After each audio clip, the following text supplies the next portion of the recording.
ओम नमो भगवते वासुदेवाय। भगवान शंकर प्रसन्न झाले आणि तो यज्ञ त्यांच्या अनुज्ञेनं त्यांनी सांगितलेली सगळी व्यवस्था पार पाडून सुरू झाला। आणि भगवंतांनी उपदेश केला की जगताचं परमकारण जर काही असेल तर मीच आहे। आणि सत्व रज आणि तम अशी गुणात्मिक माया धारण करून तिचा आश्रय करून मी उत्पत्ती स्थिती आणि लय ही कार्य सांभाळतो। त्या दृष्टीने कार्यानुरूप ब्रह्मदेवाचं रूप घेतो, विष्णूचं रूप घेतो आणि शंकरांचं रूप घेतो। रूप जरी तीन दिसली, नावं जरी तीन दिसली तरी मुळात मी एकच आहे। आणि सगळे जीव म्हणजे सुद्धा मीच आहे। फक्त जे अज्ञ लोक आहेत, ज्यांना यातलं तत्व कळत नाही, ते या सगळ्या गोष्टींकडे भेदबुद्धीने बघतात। पण ज्यांच्या ठिकाणी कुठल्याही प्रकारचा भेद नाही, जे केवळ माझ्याकडेच येतात, मला ओळखतात, ते मात्र निरंतर शांती प्राप्त करतात। आणि त्याच्यानंतर मैत्रेयजी विदुरांना सांगतात की अशा प्रकारे भगवंताच्या आज्ञेनुसार प्रजापतींचा अधिपती नायक जो दक्ष, त्यांनी त्रिकपाल यज्ञाच्या द्वारे पूजन केलं। यज्ञाच्या ज्या अंगभूत आणि प्रधान देवता आहेत त्यांची पूजा केली, सगळ्या देवतांचं अर्चन केलं आणि एकाग्र चित्त होऊन भगवान शंकरांचा जो यज्ञशेष रूप आविर्भाव होता तो त्यांना अर्पण केला, त्याचं यजन केलं। आणि यज्ञाच्या अखेरीला जो एक उदवसान नावाचा विधी असतो, कर्म असतं, त्या कर्माद्वारे समुपराशन करणाऱ्या आणि अन्य देवतांना यजन करून यज्ञाचा उपसंहार केला। त्याच्यानंतर शेवटी सगळ्या ऋत्विजांबरोबर त्या दक्षानं अवभृत स्नान केलं।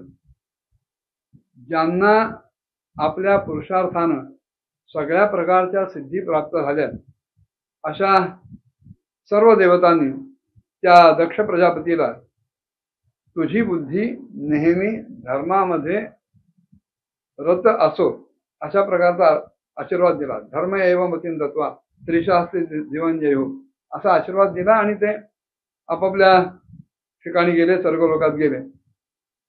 धर्मे मती रसू, धर्मामध्ये तुझी बुद्धी असो, हा आशीर्वाद जो दिला गेला तो अतिशय महत्वाचा आहे। केवळ दक्षाने धर्म पाळायचा अशातला भाग नाहीये, तुम्ही आम्ही सुद्धा तो धर्म पाळायचा आहे। नवे नवे निसर्गातल्या प्रत्येक घटकानं तो धर्म पाळला पाहिजे। प्रत्येक घटक त्या धर्मानं बांधलेला आहे। फक्त धर्म याचा अर्थ काय हाच महत्वाचा प्रश्न आहे। धर्म याचा महत्वाचा एक अर्थ आहे कर्तव्य। पृथ्वी, आप, तेज, वायू, वृक्ष, वेली, पानं, दगड, फुलं, नद्या, कृमी, कीटक, अगदी हिंस्र, पशु, पक्षी, मनुष्य, प्रत्येक गोष्ट, प्रत्येक चराचर कण हा ज्याच्या त्याच्या धर्माने बांधलेला, म्हणजेच कर्तव्याने बांधलेला आहे। जो कोणी धर्म मानत नाही त्याचा सुद्धा कुठलाही धर्म न मानणं हा सुद्धा एक धर्मच होतो। आपलं कर्तव्य त्याला चिकटून राहणं हा स्वधर्म पाळणं आहे। आणि स्वधर्मे निधनं श्रेय परधर्म भयावह असं भगवद्गीता सांगते। आपलं कर्तव्य दुर्लक्षित करायचं, ते पार पाडायचं नाही, पण जे कर्तव्य नाही त्याला हात घालायचा, हे विधर्मी पण झालं। कुठलाही धर्म न पाळणं हा अधर्म झाला। पण जगताची जर स्थिती सांभाळायची असेल, व्यवस्था सांभाळायची असेल, चंद्र सूर्यांना सुद्धा त्यांचे धर्म पाळावे लागतात। प्रत्येकाला आपला धर्म पाळावा लागतो। आणि जो म्हणत असेल की मी धर्म पाळत नाही, तर तो खोटं बोलतोय, अज्ञानातून बोलतोय, स्वतःची वंचना करतोय असा त्याचा अर्थ आहे। प्रत्येक गोष्ट इथे धर्मानं बांधलेली आहे, कुठल्या ना कुठल्या तरी नियमानं, कायदे कानूनं बांधलेली आहे। त्यामुळे धर्माशिवाय कोणी राहूच शकत नाही। उपासना धर्म ही गोष्ट वेगळी आहे। ज्याची जी कामना असेल ती कामना पूर्ण करण्यासाठी ज्याला जी देवता उपयुक्त वाटेल, इष्ट वाटेल, तिची उपासना करणं ही गोष्ट वेगळी आहे. ते धर्माचं एक अंग झालं, तेच म्हणजे धर्म नव्हे. तेव्हा दक्षाला निमित्त करून त्या सगळ्या देवतांनी तुम्हा आम्हा सगळ्यांना हा उपदेश केलाय, आदेश दिलाय की ज्यांनी त्यांनी आपापल्या धर्मात रत व्हावं, आपली बुद्धी आपलं जे धर्म कार्य आहे ते व्यवस्थित चोखपणे पार पाडण्यात लावावे. पुढे मैत्री विदुरांना सांगतायत की माझ्या कानावर असं आलेलं आहे की ही जी दक्ष कन्या सती आहे तिनं आपला पूर्वदेह टाकल्यानंतर पुन्हा ती हिमालयाची पत्नी मेना तिच्या गर्भामध्ये प्रविष्ट झाली आणि तिच्या ठिकाणी तिने जन्म घेतला. ज्या प्रकारे प्रलय कालामध्ये लीन झालेली शक्ती सृष्टीच्या आरंभामध्ये पुन्हा ईश्वराचा आश्रय घेते, त्याचप्रमाणे भगवान शंकरांशी अनन्यपरायण असलेली ही माता अंबिका सती त्या जन्मात सुद्धा म्हणजे पार्वती रूप जन्मामध्ये सुद्धा आपला एकमेव आश्रय म्हणजे भगवान शंकरच आहेत असं धरून वागायला लागली. प्रियतमाशा भगवान शंकरांना तिने आपला पती म्हणून वरलं.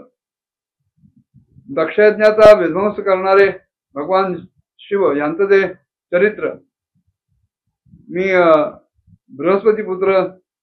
बृहस्पतींचे शिष्य परम भागवत उद्धवजी यांच्याकडनं ऐकलं. हे पावन चरित्र व्यक्तीचं यश आणि आयुष्य वाढवणार आहे आणि त्याचमुळे जो कोणी हे चरित्र ऐकील त्याचा जो पापसंचय आहे तो सुद्धा सत्वर नष्ट करणार आहे. जो कोणी अत्यंत भक्तिभावानं ह्या शिवचरित्राचं सती आणि शिवांच्या बाबतीतल्या चरित्राचं नित्य श्रवण करील, कीर्तन करील, तो आपल्या त्या क्षणापर्यंत जमा झालेल्या सगळ्या पापराशीचं दहन करील असं त्याचं महात्मा आहे. पुढे मैत्रीय विदुरांना सांगतायत सनकाद्या नारदश्च ऋधुर्हंसो ऋणिर्यती नैते ग्रहान ब्रह्मसुता ध्यावसन ऊर्ध्वर येतसा. की ब्रह्मदेवांचे जे मानसपुत्र आहेत त्यांच्यापैकी सनक, सनंदन, सनातन, सनत हे 4 कुमार, नारद, ऋभू, हंस, अरुणी आणि यती हे जे मानसपुत्र होते हे निवृत्तीपरायण होते आणि ऊर्ध्वर येतच होते. शब्द लक्षात घेण्यासारखा आहे. जे कुठल्याही विषयांमध्ये अडकलेले नाहीत, विशेषतः स्त्री पुरुष संबंधामध्ये जे अडकलेले नाहीत, ज्यांनी आपलं वीर्य अशा कुठल्याही क्षुल्लक कारणासाठी खर्ची पाडलं नाही, असे जे ऊर्ध्वर येतच ऋषी आहेत, मुनी आहेत, त्यांच्यापैकी हे सगळे आहेत. आणि निवृत्तीपरायण असल्यामुळं त्यांचा प्रत्यक्ष सृष्टीचा विस्तार करण्याच्या दृष्टीने ब्रह्मदेवांना काहीही उपयोग झाला नाही. ते भगवंताचे थोर भक्त ठरले, उपासक होते, धर्मपरायण होते, ब्रह्मचारी होते आणि म्हणून त्यांची कुठली संतानही जन्माला आले नाही. हे जसे धर्मपरायण होते तसे त्याच ब्रह्मदेवाच्या द्वारे अधर्मही प्रसृत झाला.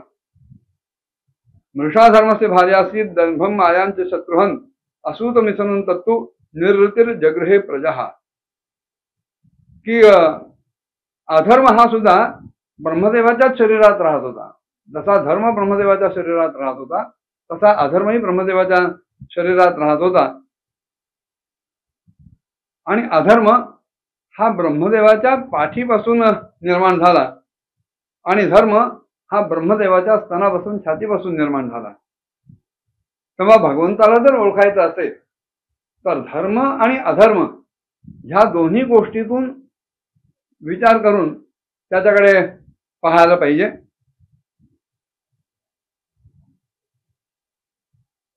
पण जेव्हा आपण परमात्मा स्वरूप होऊन जाऊ तेव्हा मात्र धर्म आणि अधर्म हा भेद नाहीसा होतो. त्याच्याबद्दल स्वामी अखंडानंदांनी एक छान गोष्ट सांगितली. पुढच्या भागात बघूया. ओम नमो भगवते वासुदेवाय.